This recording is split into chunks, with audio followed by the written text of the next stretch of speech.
Welcome back to Don't Pack, Just Move. Not the book, but the show. You already know what it is. You got the book. Just give one to your friends or your family members to help encourage them to continue on this journey with us.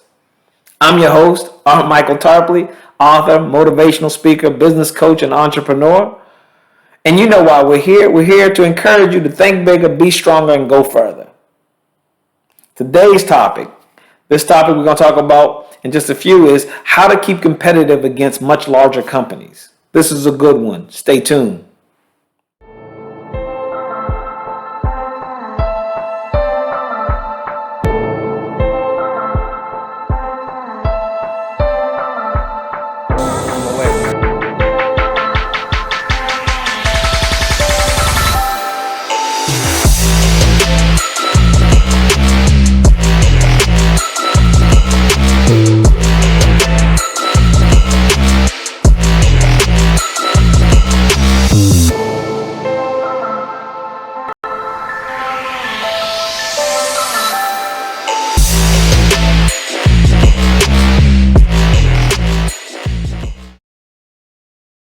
All right.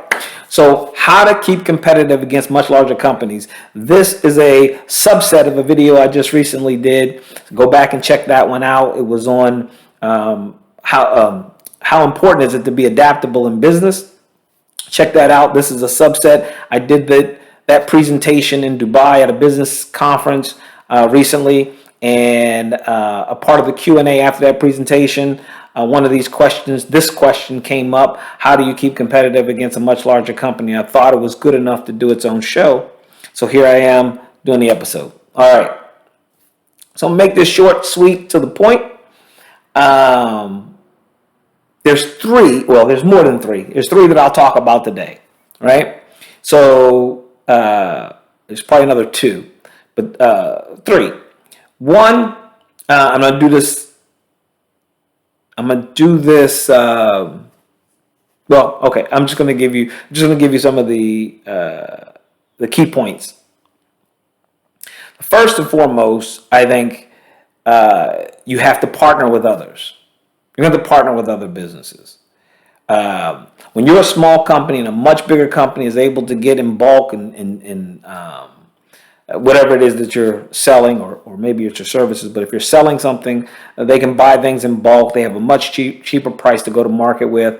And so it's going to be hard for you just to compete against that.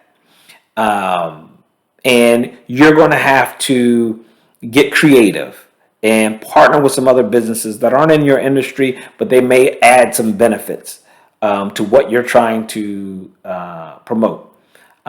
You call it gimmicks, call it niche, call it whatever you want to call it, but you are able to offer other services that your competitors who are much bigger and are focused on this line can't or don't offer at this time. Could they offer it? Yes. By then you can move on to something else. As a smaller company, you have the ability, as I said in the last video, to be a cheetah. You can be fast, you can be agile.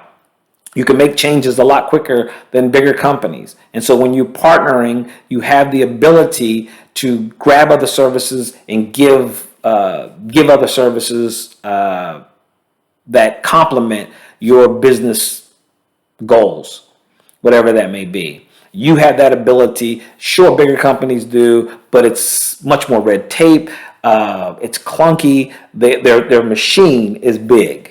Right? And so it's harder for them to make those quick changes. Once they make them, they can certainly outpace, they can certainly outperform what probably you're trying to do. That's if you don't already catch up to them by doing it, if you know what I mean. So first is partnerships. Partner with some other companies, smaller companies, mid-sized companies, or what have you, and make that work for you. And you promote that white label. Hopefully you can white label it as your own product, but you're adding their services in. Or I don't know, maybe you're a retailer, a small retailer, and you can offer anything in your neighborhood. Maybe there's I'm just going to be small now as opposed to a manufacturing company, or I'm not sure what business you're into, but at a very small scale, so you don't feel like you're left out, because I'm not really sure where the gentleman who asked the question, where he's set in his status in business. But at a very small scale, if you're a bookstore, maybe you partner with the pizza shop, and you partner with a kid's Chuck E. Cheese type thing, or something like that, where you can give a discount for every book sold. You can get a $10 off or something. And you partner with that other business, and vice versa, right? They're going to promote yours too. Don't promote theirs, and you don't get anything out of it. But partnerships, that's one. Two, customer service. I'm just going to go there because I would make that number one. I'm not in any chronological order, but that is my favorite, customer service. I believe if you get me to buy something, then you've sold it well. If you perform your business in a manner that is above board. I'm not just talking about just being legal. You should be legal. But if you're overperforming, if you're doing something that your customer service is over the top, again, bigger companies, they go with the robo chat features and so forth and so on. If you're able to cater to your company with our clients, we'll take them out. We take them out to lunch. In some cases, we'll take them out to lunch. We'll sit down and have conversations with them. We follow up with them. With our employees, we do the same thing. Look, our philosophy in business has always been, me and my wife, when I say our philosophy in our 5 businesses that we have is we appreciate and respect our customers. We appreciate and respect our staff. And it's our job as owners to get them to appreciate and respect each other. That's our business. And so customer service is key in working with your customers. In fact, for one of our businesses in the last 4 years, we've done no marketing at all. No email campaigns, no mailers, no social media. We've done no marketing, and yet we've grown every year since we opened in that business. And so, and I know you can do the same thing, and some of you have already done it. In fact, put it in the comments if you've already done that.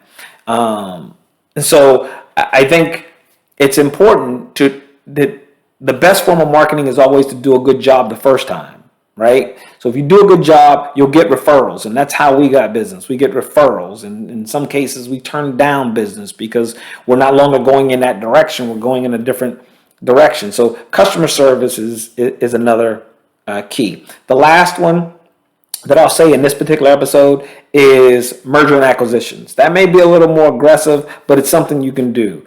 We opened a business, and 2 years later, because that was our strategy, we did an acquisition. And it wasn't a huge acquisition. It was one of our competition, right? It was someone who was doing another $200,000 to $250,000 at that time. We were kind of neck and neck at that time, and we went and purchased that company so that we can expand our territory a little bit, grow and understand. They were in a little different niche than we were, so we wanted to expand into that niche. And we did it. And you took out a small business loan, and we did it. And here we are, so many years, 5 years later, ish. So those are really, I think, 3 key things that you could do, and somewhat immediate you could do if you're doing your research. I wouldn't say do any type of acquisitions without any huge research. So don't hold me to doing that. When you do an acquisition and you say, this didn't work out for us or whatever, I'm not responsible. I am just giving you some experiences that we've had and things that we've done to be successful. So take those things, I think, to heart. Eat the meat, throw the bones away. What works for you, what doesn't work for you, you just throw it away. But understanding this topic of how to keep competitive against larger companies. Don't let them just gobble you up. Don't let them just take you to market. And please don't just make excuses and lay down for them and just say, I can't do this business anymore. You can do this. Here's what I want you to do. Click the subscribe button, click the like button, click the bell or notification or whatever. Anything else you see down there, you go ahead and click it. You want some more information on this? Reach out to me. I can come to your event. I can come to your conference. I can come to your organization. and we can do some more talking on this without a problem. Until then, be good.